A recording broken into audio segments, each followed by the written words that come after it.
Hello and welcome to my course, Define, Develop, and Roll Out Your Online Business Niche. In this course, I'm not just going to provide you with a list of online business ideas so you can pick one or two out and go for it without really knowing what you're walking into. That advice won't do you any favors at all, and you could waste a lot of time and energy building something that does not earn you much revenue. This course is for the serious, intelligent, motivated new entrepreneur that is willing to work hard to define a business niche that can succeed financially with energy applied to it. I won't lure you into certain directions with pictures of piles of money or promises of quick riches. This course teaches you how professional online entrepreneurs find and explore business niches for ventures that they are contemplating. The concepts, strategies, and how-to methods that I will teach you in this course will take time and effort to set up, roll out, gather followers and evangelists, and ultimately give you a shot at making real money online. The course starts out by teaching you how to find potential business opportunities that may be aligned with your skills and interests. It then instructs you how to drill down on and analyze these ideas to begin to shortlist them as possible contenders for your efforts and investments. The next section discusses the sorts of content you need to create and distribute in various places around the internet to build your brand and to start to become a recognized authority figure in your defined business space. I then teach you the sorts of infrastructural components that you need to create for your business in order to succeed at attracting prospects, working them through your created sales funnels, and ultimately closing business with a significant amount of automation put in place so as to make many of your sales generation steps effortless. This course is not for those looking for the fast buck. This is for those willing to put in the work, the hours, and there will be a lot of them, and the investment required to be able to succeed. So if this is who you are, and you are willing to do what it takes to succeed, then I urge you to take this course. It will help you achieve your goals. You can use this course over time as your business rolls out, referring back to it from time to time as you need to. So let's get you started. I look forward to seeing you on the inside, and bye for now. Hello and welcome to this lecture, which I title, Find Out What is Trending Using the Google Trends Service.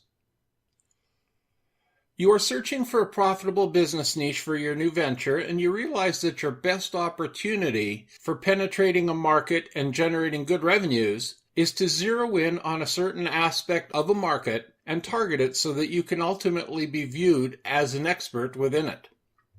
In this video lecture, I'm going to work to teach you about Google Trends, which is a good method by which you can gain insights into what is currently trending in your areas of interest. The Google Trends application is a great starting point for business niche development. Once logged into the application, you will notice a screen that displays a number of stories trending now. You can just scroll down this list and view stories that interest you, and sometimes you will find a story that can give you a business idea to pursue.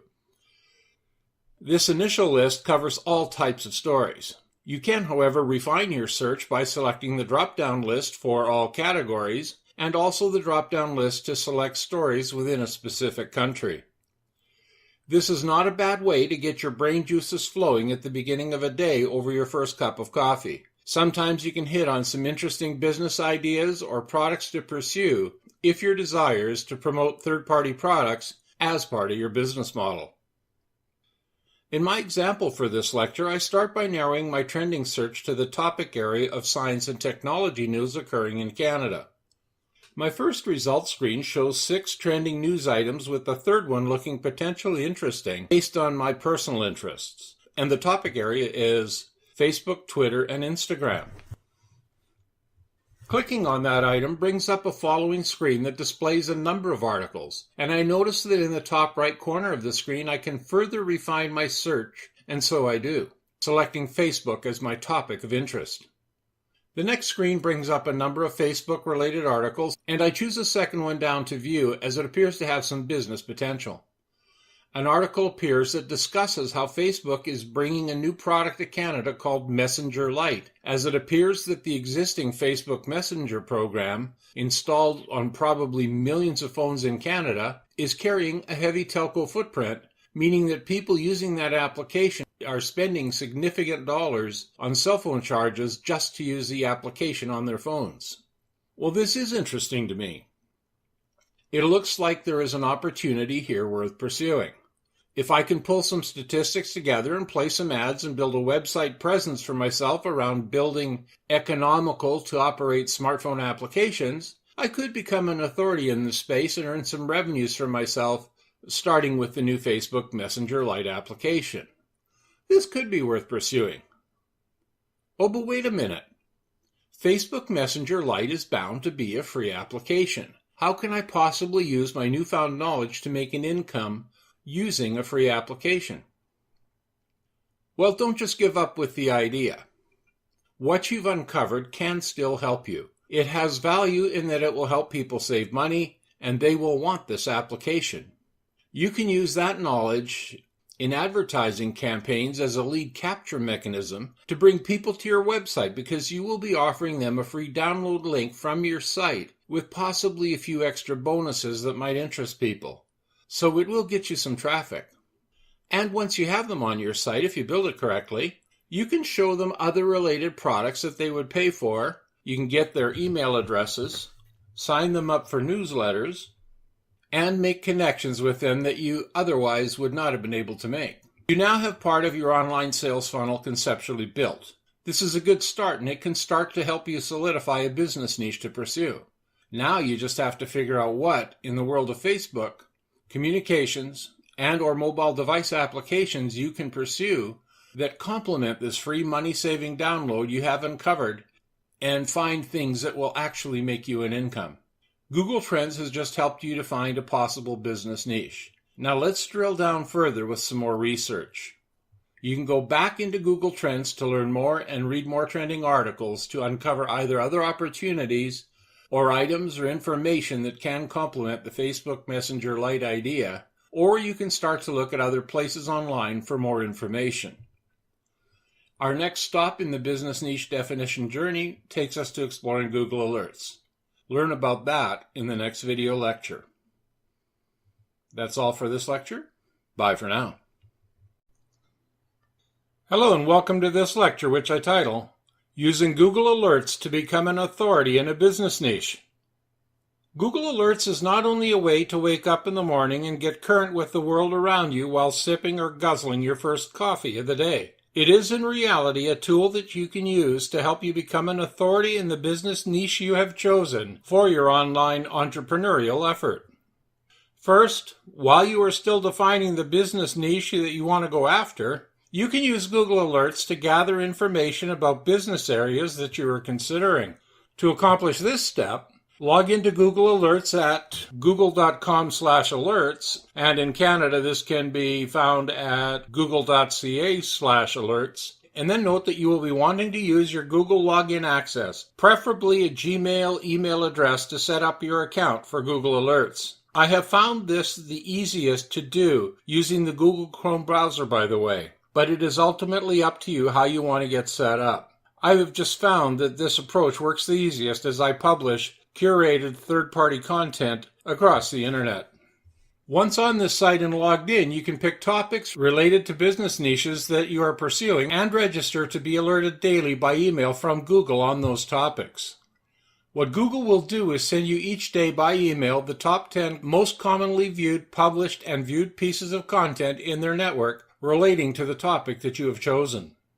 Enter a topic that you're interested in by putting it in the line that starts off Create an Alert About, and then pressing the Create Alert button. Prior to pressing this button, if you wish to change the default of getting one alert on the topic per day, or where you get the email message delivered to, or what the content source is or region is, just press the Options button first to further define what you receive and where, prior to pressing the Create Alert button.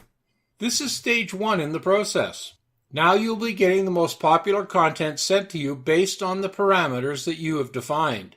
Step 2 in the process, if you are still searching for ideas about a business niche to pursue, is to read this content as you receive it to glean ideas for your business and to see what is trending. That is to say, what others are finding to be interesting content.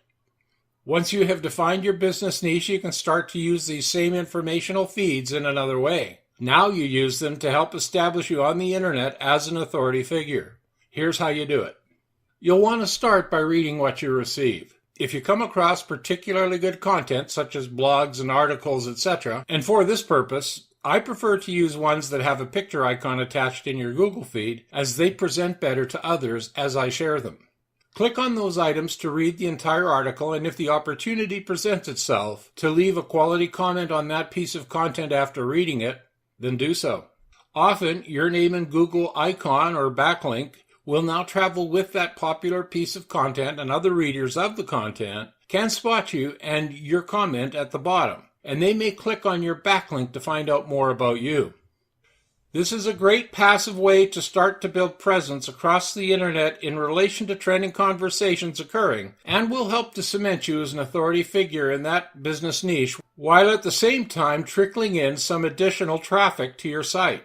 Occasionally, your comment will even get picked up by a Google search engine query, which is a double bonus for you. On the more active side, you can click on the alert content item to be taken to the article, and once you are satisfied that it is of good quality and is pertinent or relevant to your business niche, you can copy its URL or forward it if linking buttons are present, and then you can publish it into other social media platforms with your endorsement. This does some positive things for you. First, it keeps content from you appearing publicly so people become more aware of your existence. It then shows to others that you are out there to help them rather than to just push your own products at them. It helps your authority building.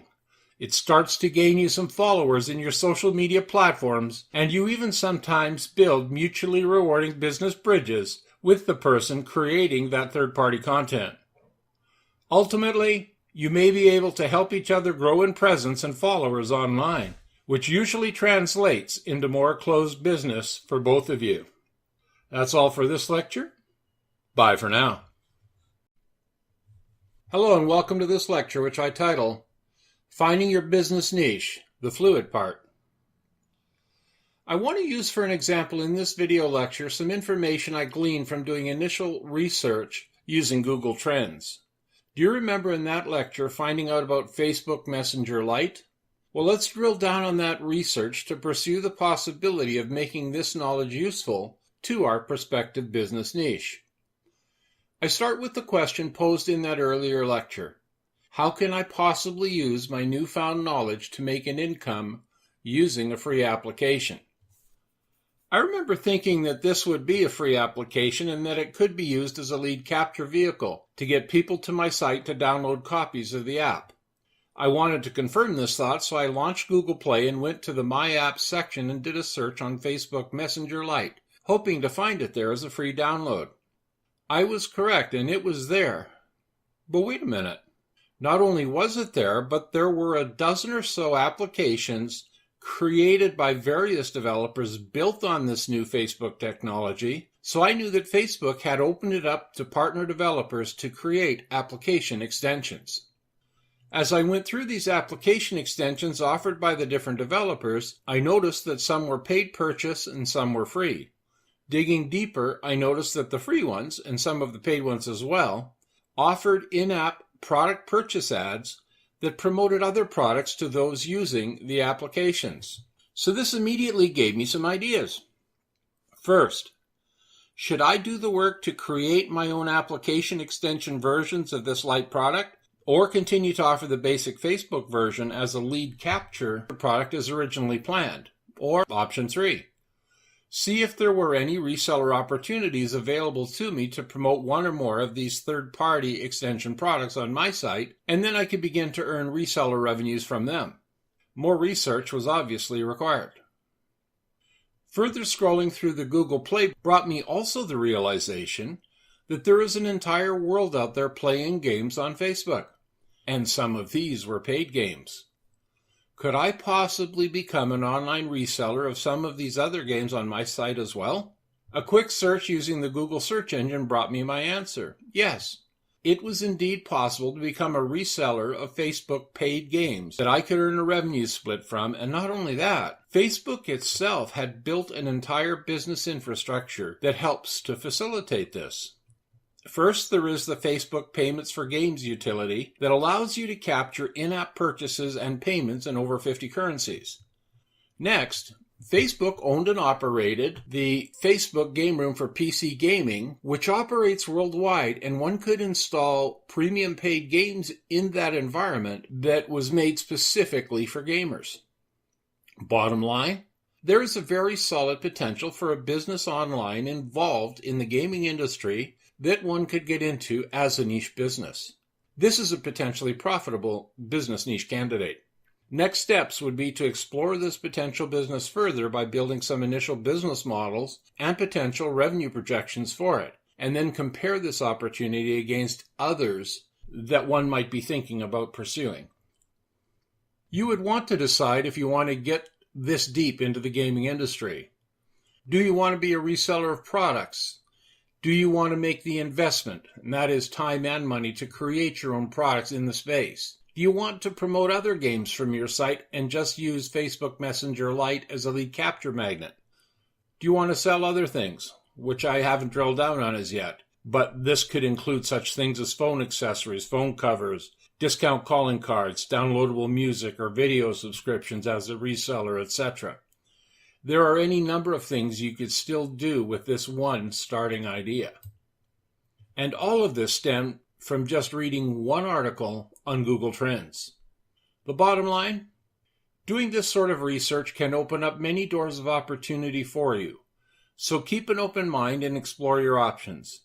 You never know what you might stumble across that could earn you a living. That's all for this lecture. Bye for now. Hello, and welcome to Finding Your Website Niche and Chasing SEO. Improving your SEO standings through both organic growth and also through paid keyword searches takes a significant amount of effort. Google AdWords has a great tool to help you find keywords you might use to improve your SEO standings in your niche business. But have you ever thought about taking the reverse approach?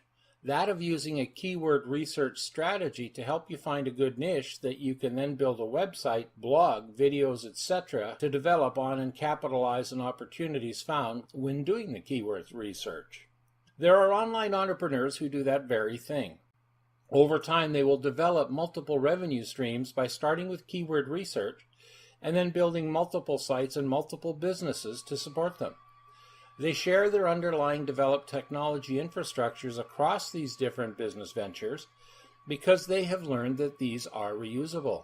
They just put different content on top of the systems and then promote them in accordance with the formulas for success that they have developed and evolved over time.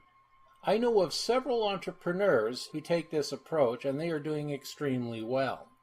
They have learned the formulas for building good automated business and systems processes, coupled with the highest impact marketing strategies, and they then basically cookie-cutter online businesses using the same formulas to succeed. They differ from the vast majority of people who think in terms of just starting one business online, hoping they can make it succeed so they can make a few extra dollars. These individuals know what they need to do to find opportunities online, to develop them, and then to harvest the rewards from them over time to make really significant incomes. One individual who has shared his business model with me makes well over $100,000 in revenue per month with this approach. Have you dared to dream that high? He didn't at first either. In fact, he only started down this path because he was laid off at work and he just decided to make the best use of his time while off work and at home. So how do they do it? Well, assume that the technical infrastructure for a business is in place and solidified through use on other projects that have already been completed.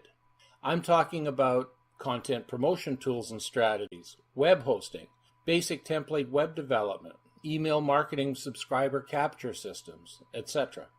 They know that they can clone this when they are ready to implement the new project, so they start with some serious keyword-based niche opportunity research, and this research looks something like this. They start by researching what a number of good trending directions might be. What is hot out there? They can do this by doing a number of things. For instance, they send out questionnaires to their existing subscriber base with general questions about what interests them. What kind of queries do they usually put on Google? What kind of videos do they like to watch on YouTube, etc. Note this also has the added benefit of keeping them interacting with their subscribers which keeps them close and which helps promote sales even further. They check a few news sites, blog sites, job sites, etc. to see what is trending, what industries and jobs are currently being hired for, etc. They think through these ideas to determine which ones they feel they know enough about or can learn enough about so they can soon be posting and providing insightful content to interested consumers. They use this to shortlist their opportunities. Two guiding questions they usually ask themselves when shortlisting their niche selections, by the way, are, one, can I help people? And secondly, are people interested in learning more about this? If yes to both, the opportunity makes the shortlist and they start their keyword research to see which topics and niches give them the best chance of success. So keyword and niche research, drilling it down. The primary goal of this research is to see which niches and keyword give them the best opportunity to make the first page or two in a Google search. Google searches key on the following criteria, and these criteria are built into SEO and keyword search products made available from a number of vendors. For instance, domain authority. Are there many domains out there that have already been paid for that are trying to go after the same niche and keywords we are thinking about using? Page authority. Are there many web pages out there that specifically use the keywords we're looking to promote in what we're building? What does the competition look like? SEO Moz website rankings. The Moz site uses a number of different criteria to determine the rankings of websites on a developed comparative scale. This scaling system is used by researchers to determine how tough the competition is to beat in order to get the best possible spots on page 1 of the Google search results page. Page links. The higher amount of third-party site link backs to the primary site, the higher competitors will appear in the Google search results rankings. For example, a site with less than 50 quality third-party backlinks can often be dislodged from page 1 of the Google search rankings.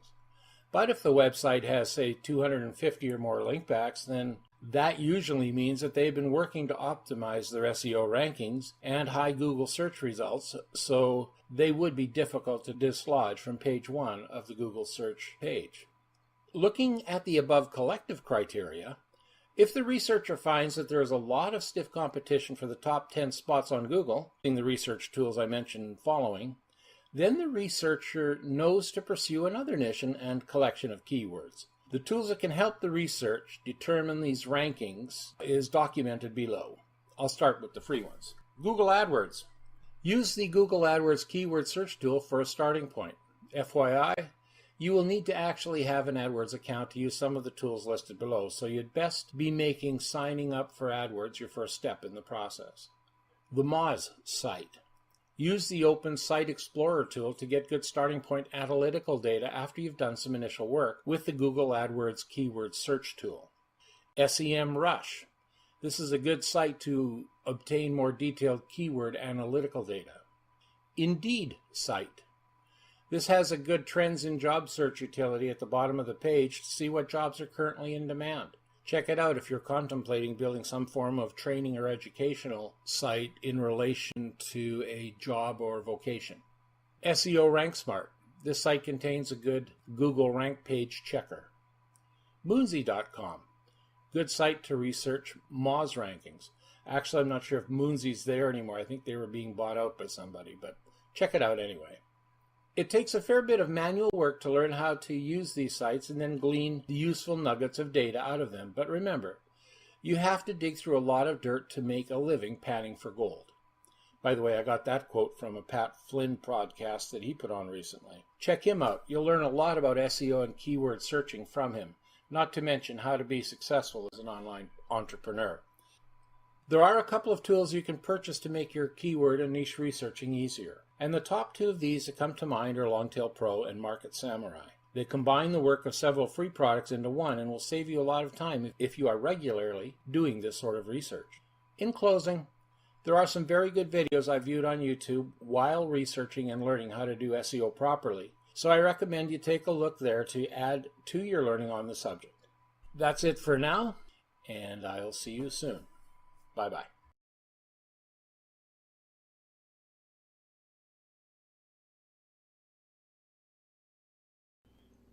Hello and welcome to my lecture, which I title Starting your new business, some guidance and tips.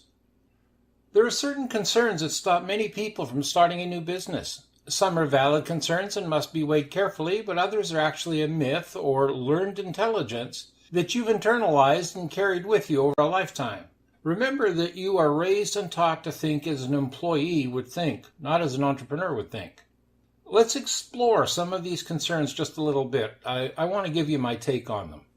First off, people say that 90% of businesses fail within the first 3 years.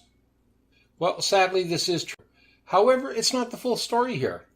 90% of businesses fail in the first few years because of the mistakes that are made by the person starting the business. The more common mistakes they make that cause them to fail include the following. First off, they design their business model incorrectly. And a comment I want to make there is that they start their business by making a business model and going after it, but sometimes it actually makes more sense to take a little bit more time to see what's really happening out there. Just start to make a few moves with your business. And once you understand the landscape just a little bit better, then build your business model and target it and go for it.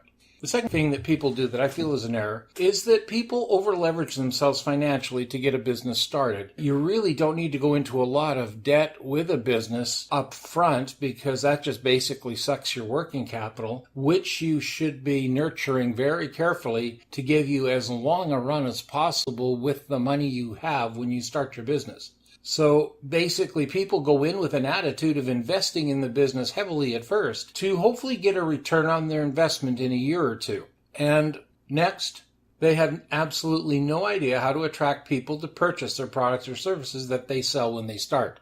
They have a good product, they think it's going to make them a lot of money, but they have to realize that they have to convince other people to buy the product itself as well. And that's something where many people just forget that part of the equation. People may be comfortable building some products and services, but they're absolutely terrified of marketing their creations to others. And I had to break through that wall myself. When I first started out working online and trying to sell my products and services to people, I got a very quick realization how difficult it was to actually motivate myself to put my products, my services, my reputation out there in front of others and ask somebody to buy from me. It's a very tough thing to learn how to do. Another thing that stops people is I can't think of a new idea for a product or service that will differentiate me in the marketplace. Well, here's the truth. You don't need one. There are tons of businesses out there doing just fine, copying successful business models of companies that went in before them. You don't need to build a better mousetrap. In fact, some of the most successful businesses out there came along years after the new mousetrap builders spent the money to build the new business designs and spent the money to create consumer awareness of them. If you jump on an existing bandwagon, the reality is that your costs will be much lower out of the gate. The companies before have broken the trail for you so that you can take it and have an easier journey. There are literally millions of people out there, plenty of room for all. And you can have more than one company with the same business model and both can be successful. I don't have enough money saved to start a new business. Well, this is a myth. You really don't need much money to start a new business and to start earning revenue from it.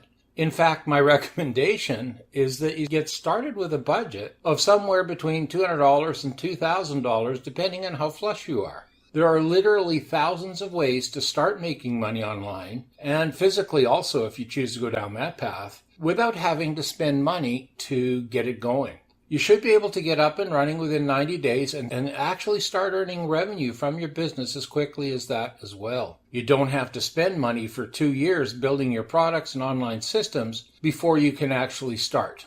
Build as you go and use the revenues you are earning from your business to fund future efficiencies and growth instead of getting loans to do that. Grow it at your own pace and don't borrow money. Start your business in your spare time. Don't quit your day job just yet if you have one. And start doing the things you need to do to build awareness.